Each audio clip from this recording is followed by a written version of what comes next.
personnes ont un tel charisme que leur présence est magique. On veut les approcher, les toucher, découvrir les détails intimes de leur vie quotidienne. Quelle sorte de fascination les célébrités exercent-elles sur notre vie?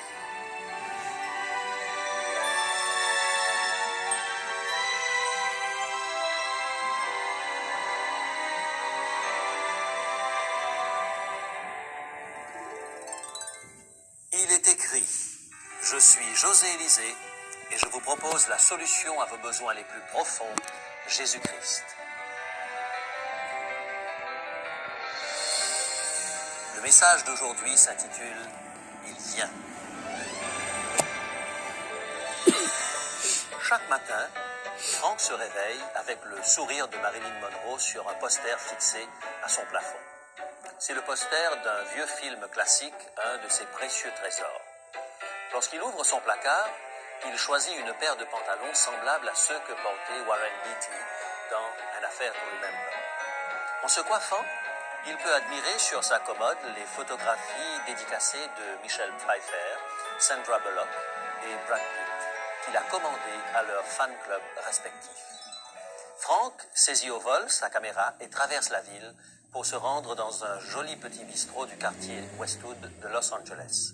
Des rumeurs circulent selon lesquelles 2 vedettes de Hollywood s'y rendront ce matin. Frank veut être prêt à photographier le couple alors qu'il sortira rapidement de sa limousine. Certaines revues paient très cher une photo d'exclusivité.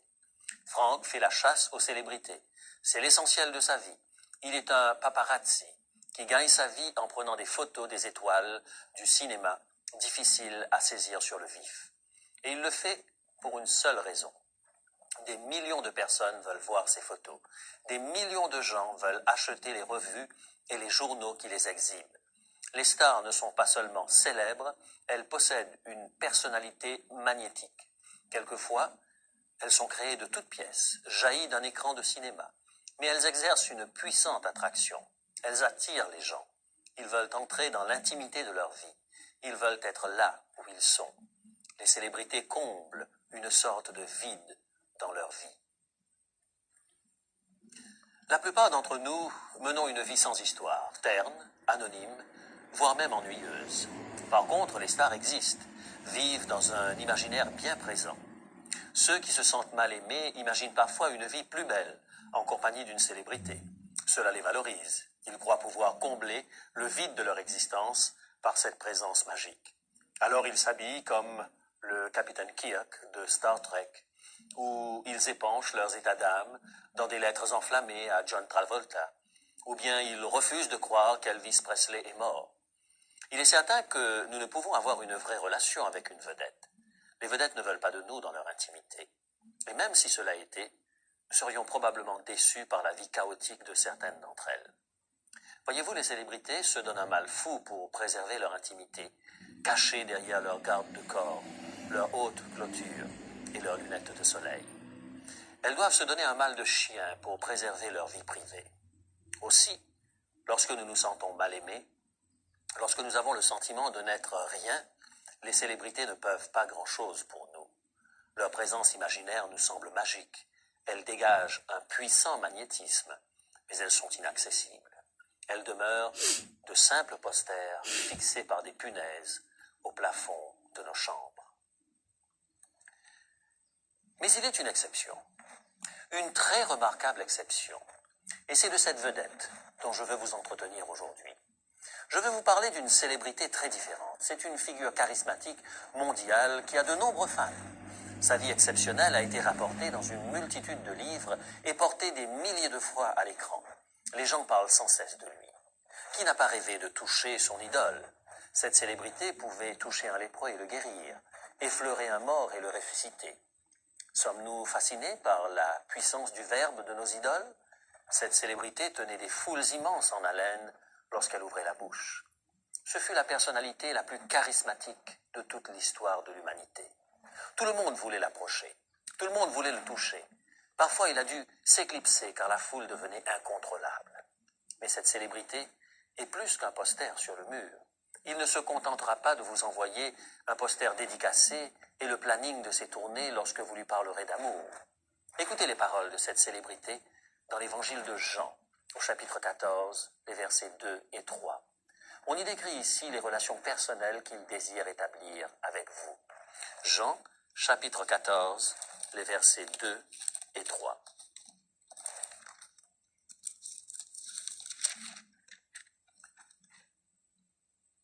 Il y a plusieurs demeures dans la maison de mon Père. Si cela n'était pas, je vous l'aurais dit.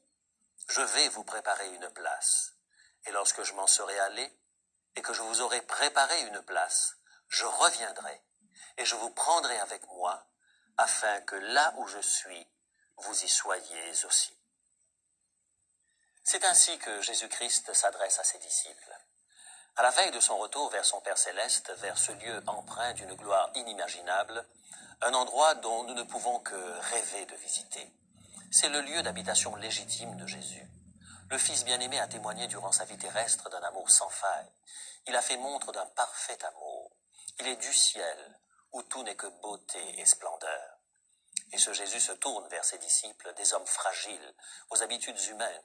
Il parle à des hommes qui sont parfois jaloux et colériques, des hommes qui pensent être forts, mais qui flanchent en temps de crise, des hommes lents à comprendre les choses spirituelles. Et Jésus dit, « Je m'en vais vous préparer une place pour nous, une place pour tous les êtres humains qui croient en lui, une place au ciel. » Jésus veut que nous soyons avec lui là où il est. Là où je suis, je veux que vous y soyez aussi, dit-il. La plus grande célébrité de tous les temps nous veut dans sa maison. Il nous veut en tant que voisins. N'est-ce pas extraordinaire que Dieu ait consenti à donner son Fils pour nous? Que Dieu se soit fait homme pour nous sauver du péché? N'est-ce pas extraordinaire que Christ soit mort sur la croix pour nous offrir le pardon et la réconciliation avec Dieu? N'est-ce pas extraordinaire qu'il soit ressuscité des morts pour nous offrir une vie nouvelle? Mais probablement la chose la plus extraordinaire de toutes est celle-ci. Jésus veut que nous soyons là où il est, pour toute l'éternité. Ce n'est pas seulement un emménagement temporaire. Ce n'est pas qu'une mini-audience accordée par la plus grande célébrité de tous les temps. C'est la vie éternelle avec Jésus-Christ. Voilà la chose la plus importante. J'aimerais vous en dire plus au sujet de ce grand événement, le retour de Jésus-Christ, le point culminant de l'histoire humaine. Et permettez-moi tout d'abord de vous faire part de l'offre gratuite que nous vous proposons aujourd'hui, le livre Vers Jésus. Cet ouvrage vous fera rencontrer la célébrité qui est seule capable de faire face aux besoins de l'âme. Vous trouverez dans ces pages le réconfort et l'espérance pour avancer dans la vie avec plus de confiance et une joie sans cesse renouvelée. Je vous en dirai plus à la fin de l'émission. Vous savez, les gens qui souffrent d'insécurité, ceux qui ont le sentiment de n'être rien, essaient par toutes sortes de moyens de rebâtir leur estime de soi. Et leurs amis essaient parfois désespérément de les comprendre. Reconnaissons-le, nous avons tous besoin d'être rassurés, de sentir que nous existons aux yeux des autres, que nos vies valent quelque chose, que nous sommes dignes d'être aimés. Si tel est le cas, ne soyons pas avares de paroles encourageantes. La seconde venue du Christ est la parole d'espérance la plus puissante jamais prononcée. Elle devrait avoir un énorme impact sur notre estime de soi. Jésus ne nous a pas laissés seuls sur la terre. Il est en train de préparer une place au ciel. Il revient pour nous emmener avec lui. Il veut que nous soyons là où il est pour toute l'éternité. Peut-être que dans vos rêves les plus fous, vous vous êtes imaginé ce que ce pourrait être d'avoir pour voisin Rembrandt, ou Albert Einstein, ou John Fitzgerald Kennedy. Ne serait-ce pas agréable de pouvoir bavarder avec eux par-dessus la haie du jardin? Eh bien, Jésus-Christ, la personnalité la plus charismatique de tous les temps, vient à nous afin, dit-il, que là où je suis, vous y soyez aussi. Quelques rares privilégiés ont eu le privilège de vivre dans leur cœur la présence de Dieu, une sorte de face-à-face avec Dieu. Le psaume 16, verset 11, exprime dans un langage très poétique cette rencontre d'hommes et de femmes avec Dieu. Dans un sens, ils se sont retrouvés par son esprit en présence du Tout-Puissant. Psaume, chapitre 16 et le verset 11. Il y a d'abondantes joies devant ta face, des délices éternelles à ta droite. La seconde venue de Jésus a trait à la présence de Dieu. Elle manifeste la gloire de la présence de Dieu, un face-à-face avec le roi des rois, une rencontre qui conduit à la plénitude de la joie, à une profonde sécurité. Voici une autre image utilisée par Jésus pour parler de son retour. Elle se trouve dans la parabole des vierges sages et des vierges folles, relatée dans Matthieu, chapitre 25, le verset 6. Matthieu, chapitre 25 et le verset 6. Voici l'époux, allez à sa rencontre. Que signifie cette image? Elle nous dit que Jésus revient sur la terre pour vous et pour moi avec l'enthousiasme d'un époux venant à la rencontre de sa bien-aimée. Il est impatient, il est passionné, il veut vous prendre dans ses bras et vous faire tourbillonner de joie. Il revient pour sceller votre alliance avec lui, une alliance éternelle que rien ne pourra séparer. Le livre de l'Apocalypse nous dévoile ce qui se produira à la seconde venue de Jésus. Lorsque Jésus nous emmène au ciel avec lui, dans ce lieu qu'il a préparé à notre intention, le livre de l'Apocalypse nous apprend qu'il nous invitera au festin de l'agneau. Nous allons nous asseoir à table pour un grand banquet. C'est un festin de noces. L'agneau, Jésus-Christ, sera là avec nous. Nous allons être unis à lui d'une manière toute spéciale. Nous allons célébrer le début de l'éternité avec lui. Même si des millions et des millions de personnes peuplent ce royaume, Jésus a la puissance de nous faire sentir sa présence à chacun, individuellement. Il a la capacité de nous faire éprouver le sentiment que nous sommes uniques. Ses capacités sont infinies. C'est la raison pour laquelle vous pouvez faire l'expérience d'un face-à-face personnel avec lui. C'est pour cela qu'il nous dit « J'ai préparé une place pour toi, personnellement ». Mes amis, la présence de Dieu nous procure un merveilleux sentiment de sécurité. J'en veux pour preuve l'histoire de Heidi. Heidi est devenue mannequin professionnel à l'âge de 13 ans. Elle obtint un contrat avec l'une des plus importantes agences de Chicago et commença à apparaître dans les publicités télévisées. Elle fut remarquée et gagna plusieurs concours de beauté. Cette jeune femme a lié l'intelligence à sa beauté. Elle avait passé brillamment ses examens. Elle avait un tempérament d'artiste, démontrant un réel talent pour la peinture. Heidi avait tout pour être heureuse, sauf des amis véritables à qui se confier. Elle était très courtisée. Les hommes recherchaient toujours sa compagnie, mais elle ne s'ouvrait jamais à eux, craignant qu'ils ne la trouvent pas aimable s'ils entraient dans son intimité. Un grand vide occupait le cœur d'Heidi. Un gouffre immense que l'amour d'un père aurait dû combler, mais le père de Heidi était un homme qui ne savait comment exprimer son affection. Il ne pouvait montrer ses sentiments. Il ne pouvait jamais dire les mots que sa fille désirait secrètement entendre, des mots tels que « Je t'aime, tu es unique à mes yeux ». Alors, naturellement, Heidi faisait tout pour gagner l'approbation de son entourage. À l'école, elle aurait tout sacrifié pour se faire des amis. Elle tentait toujours d'impressionner les gens. Elle pensait qu'en devenant mannequin, elle comblerait cette absence. Elle croyait que les concours de beauté ou les apparitions sur le petit écran compenseraient ce vide. Mais il n'en fut rien. Alors Heidi redoubla d'ardeur. Elle déménagea à Hollywood et entreprit une nouvelle carrière dans le cinéma. Comme elle était belle, elle fit quelques apparitions à la télévision, à des talk-shows diffusés en fin de soirée. Elle put par ce moyen prendre contact avec les personnes en vue et finalement, elle obtint quelques petits rôles dans un certain nombre de films. Mais le vide était toujours là, de plus en plus profond. Heidi côtoyait les plus grandes célébrités dans des réceptions privées. Elle fréquentait les plus grandes étoiles d'Hollywood. Elle avait beaucoup de relations, mais elles étaient éphémères, car elles ne permettaient à personne de pénétrer son intimité. Le trou était trop grand, trop profond. Finalement, Heidi revint à Chicago, toujours en quête de reconnaissance. Elle devint une personnalité mondaine, très recherchée et très active dans les affaires municipales. Elle emménagea dans les plus beaux quartiers et fit partie de la haute société.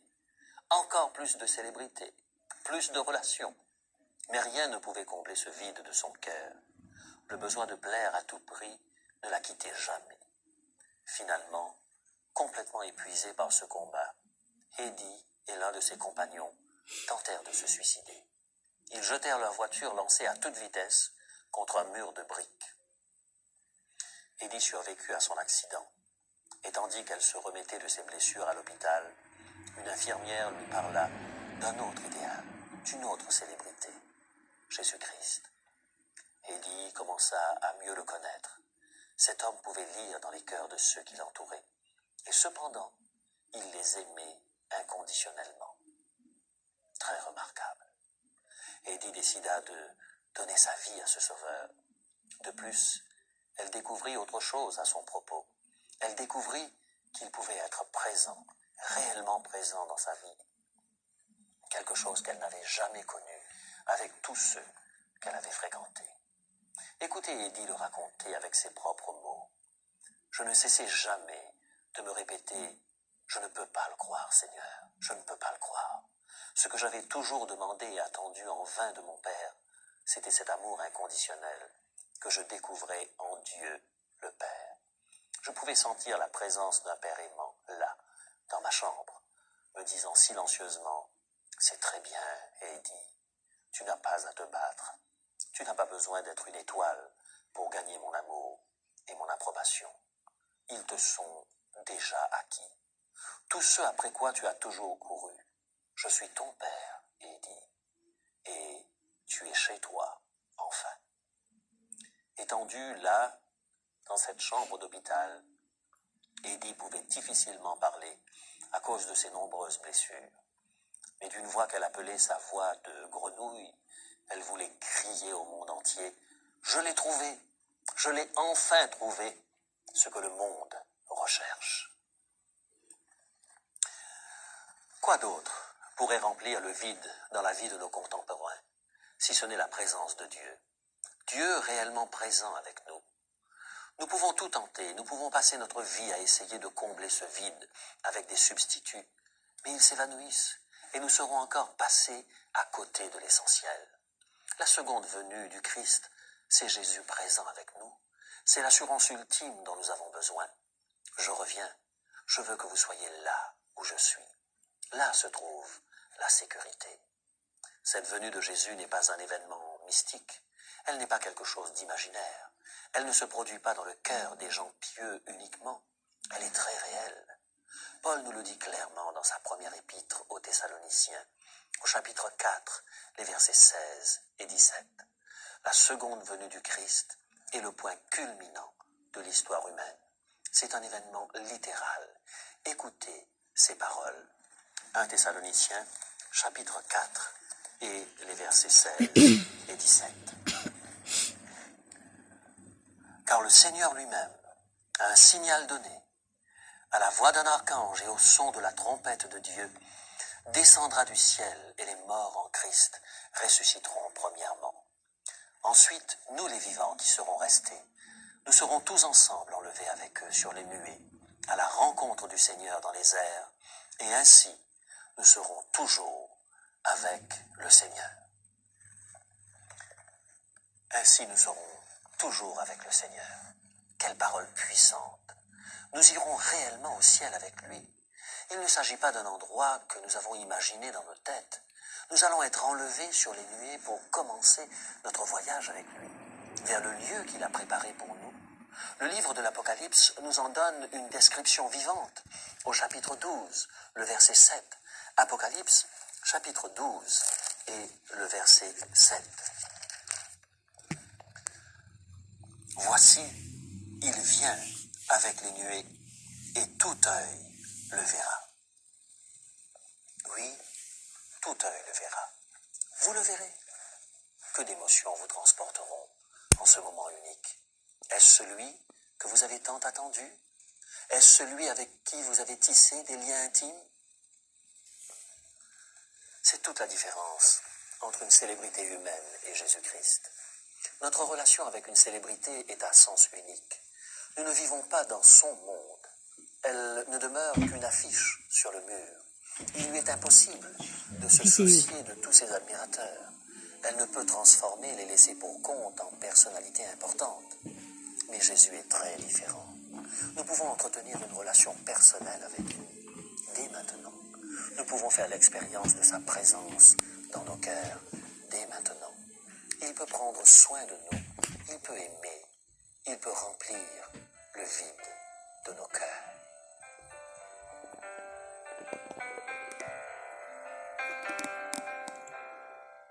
El Shaddai, El Shaddai, je te loue, ô roi des rois. Tu m'appelles par mon nom et tu as changé ma vie. El Shaddai, El Shaddai, à toi soit la majesté. Je prie et te glorifie, El Shaddai. Par ton amour, par ta grâce, tu sauves les cœurs contrits. Par la force de ton bras, tu délivres les perdus. Je me prosterne à genoux dans mon cœur régnant vainqueur. Je prie et te glorifie, El Shaddai. D'âge en âge tu proclames le grand message du ciel, que Jésus revient bientôt pour chercher tous les élus. Ta parole me conduit, ta parole me rassure. Tu donnas ta vie pour nous. El Shaddai, El Shaddai, je te loue, ô roi des rois. Tu m'appelles par mon nom et tu as changé ma vie. El Shaddai, El Shaddai, à toi soit la majesté. Je prie et te glorifie. Je prie et te glorifie. El Shaddai.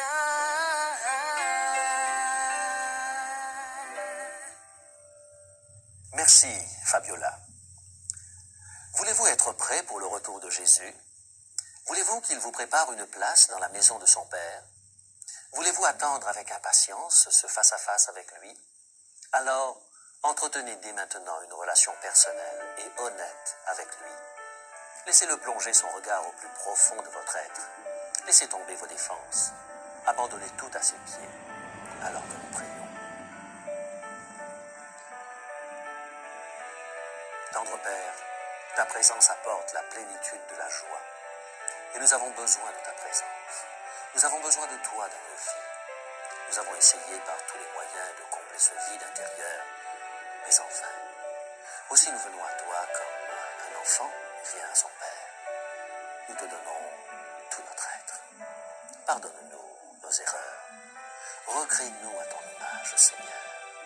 Aide-nous à expérimenter ta grâce et ta fidélité. Au nom de Jésus. Amen.